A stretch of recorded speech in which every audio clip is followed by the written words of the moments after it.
This clip develops a solution to exercise sheet 3, question 1, part B. In the question we're asked to find the expectation of a var1 process for a particular set of the parameter values. To answer the question, it's useful just to remind ourselves of what the expectation would be in the general model. Remember that if y is a var p, we can write it out in this form, where phi of L is the autoregressive polynomial of order p, and then if the process is also stationary, remember that that polynomial phi of L is invertible, and so we obtain an equivalent representation for yt of this form, and it's this representation that's useful for calculating the mean. Because if we take the expectation of y, it'll be the expectation of the right hand side of the equation above.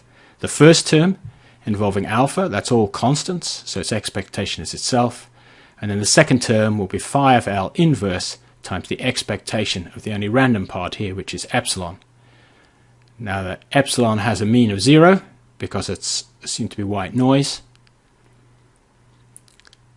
Okay, and so we obtain the expectation of y as being equal to phi of L inverse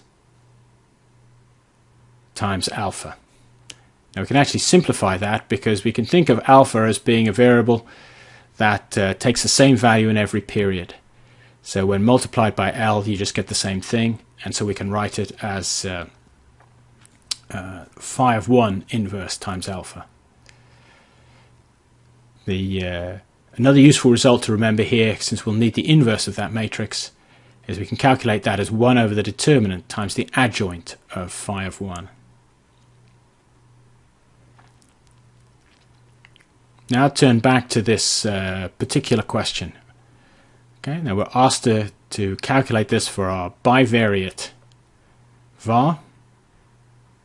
Okay, so in this case the polynomial phi of L is a simple form, and phi of 1 will then therefore be I2 minus phi 1.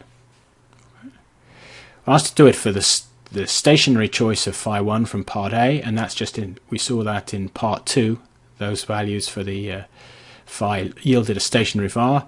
So just looking at that set of values, we fill in the values for phi 1, and then subtracting element by element, we obtain the following matrix for phi of 1 in this case.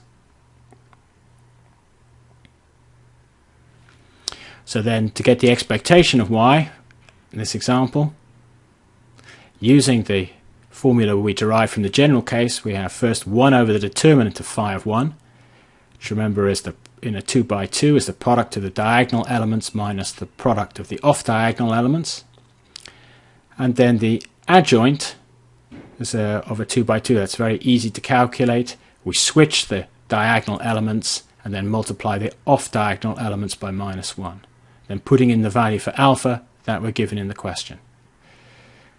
If we multiply out that determinant calculation, that's 0.02, and so this gives us the calculation we need to perform to get the mean of y in our example, and multiplying that out we find the answers 1.5 and 8.